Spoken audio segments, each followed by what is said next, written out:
যারা আমার মতো রিচ আর স্পাইসি খাবার খেতে কম পছন্দ করো, চিকেনের আজকের রেসিপিটা অবশ্যই একবার ট্রাই করে দেখো।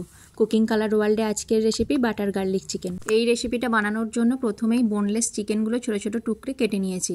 তারপর এর মধ্যে লবণ, হাফ চামচ গোলমরিচ গুঁড়ো আর হাফ লেবুর রস দিয়ে ভালো করে সব কিছু মিশিয়ে নিতে হবে।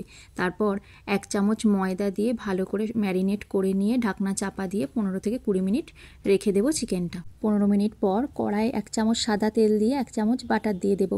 বাটারটা গলে গেলে ম্যারিনেট করে রাখা চিকেনের পিসগুলো একে একে তেলের মধ্যে দিয়ে দেবো।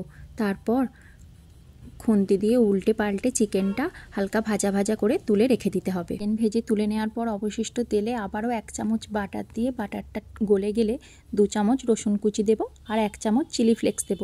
রসুন আর চিলি ফ্লেক্সটা ভাজা ভাজা করে নেব। রসুনটা যখন বেশ গোল্ডেন কালার এসে যাবে সেই সময় 2 চামচ ময়দা দিচ্ছি। ময়দাটা সব কিছুর সাথে ভালো করে মিশে গেলে হাফ কাপ জল দিয়ে দেব।